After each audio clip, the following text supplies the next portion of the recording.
আয়ুষকে নিজের করে না পাওয়ার ভয়ে এবার অন্য কারো হতে না দেওয়ার ইচ্ছাতেই এক পর্যায়ে বাধ্য হয়ে আয়ুষকে হাজতবাস করালো তৃষা। হ্যাঁ বন্ধুরা, ভিডিওতে লাইক দিয়ে দেখতে থাকুন। যে মুহূর্তে কিনা তৃষা দেখতে পায় যে যে কোনো সময় ইন্দ্রাণী গাঙ্গুলি রেজিস্ট্রি ম্যারেজ করে ফেলতে পারে শ্রীতমার সঙ্গে আয়ুষে, ঠিক সেই সময় তৃষা যখন কিনা বলতে থাকে যে ভাই আমি এক্ষুনি ইন্সপেক্টরের কাছে গিয়ে আয়ুষের নামে একটা এফআইআর করাতে চাই, এবং তার থেকেও বড় কথা আমি আয়ুষের বিরুদ্ধে এমন কিছু অভিযোগ এনে আয়ুষকে জেলে ঢোকাতে চাই যাতে করে কিনা আমার এই কেস যতক্ষণ পর্যন্ত না আমি উইথড্র করছি ততক্ষণ পর্যন্ত আয়ুষ যাতে কোনো মতে এত সহজে ছাড়া না পায় সেই বন্দোবস্ত করতে হবে। ঠিক সেই সময় কথা বলা মাত্র স্যাম যখন কিনা বলতে থাকে যে এই তো আমার বোনের স্মার্টনেস এত দিনে ধরা পড়েছে আমার কাছে, আমি তো সেটাই বলছিলাম তোকে যে তুই এত সহজে আয়ুষ্মান গাঙ্গুলিকে নিজের করে পাবি না, নিজের মুঠোয় নিজের ইশারা নাচাতে পারবি না যতক্ষণ পর্যন্ত ইন্দ্রাণী গাঙ্গুলি রয়েছে। ঠিক সেই সময় কথা বলা মাত্র এক পর্যায়ে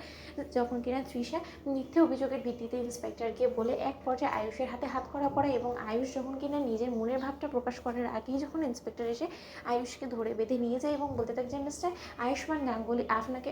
আপনাকে প্রতারণার অভিযোগে রীতিমতো গ্রেফতার করা হচ্ছে, তার কারণ আপনি দিনের পর দিন একটা মেয়েকে ব্যবহার করে আপনি একটা মেয়েকে বিয়ের মিথ্যে প্রতিশ্রুতি দিয়ে তার সঙ্গে প্রতারণা করেছেন, এবং প্রতারণাটা এতটাই সাংঘাতিক আপনি করে ফেলেছেন যে সেই মেয়ে আজ হয়তো আত্মহত্যা করতে বসতো যদি না তার দাদার নজরে ঠিক সময় মতন তার গিয়ে ওপরে গিয়ে পড়তো। ঠিক সেই সময় কথা বলা মাত্র এক পর্যায়ে এই সমস্ত কথা শোনা মাত্রই যখন কিনা শ্রীতমা বলতে লাগে যে ইন্সপেক্টর এই সমস্ত অভিযোগ আয়ুষের বিরুদ্ধে কে করেছে, আমি কি তার নামটা জানতে পারি? ঠিক সেই সময় ইন্সপেক্টর যখন বলতে থাকে যে তার নাম হলো কি তৃষা। ঠিক সেই সময় এই কথা বলা মাত্র শ্রীতমা যখন বলতে থাকে যে তার মানে ওই মেয়েটা ইচ্ছাকৃতভাবে আমার আয়ুষকে আমার কাছ থেকে কেড়ে নেওয়ার জন্য এই সমস্ত সর্বনাশ করেছে, কিন্তু ও কি ভেবেছে এত সহজে ও আয়ুষ্মান গাঙ্গুলি অর্থাৎ ইন্দ্রাণী গাঙ্গুলি বড় ছেলেকে জেলের ভেতরে ভরে রাখতে পারবে? ওর স্বপ্ন পূরণে এর ধাপে আমি বাধা হয়ে দাঁড়িয়েছি বিধায় ও আয়ুষকে আমার কাছ থেকে কেড়ে নেওয়ার এত বড় একটা দুঃসাহস দেখিয়েছে। ওর কপালে এবার অশেষ দুঃখ নাচ্ছে আমি বলে রাখলাম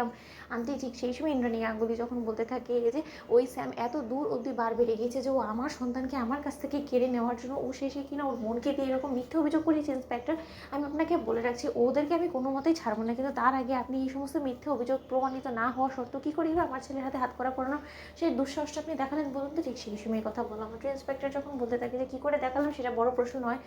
ম্যাডাম, আমাদের কাছে অ্যারেস্ট ওয়ারেন্ট আছে, এবং এই অভিযোগটা রীতিমতো সত্য প্রমাণিত হবে কি হবে না সেটা না হয় কোর্ট বুঝবে, সেই সমস্ত কিছু বোঝার তো আমাদের কোনো রকম কোনো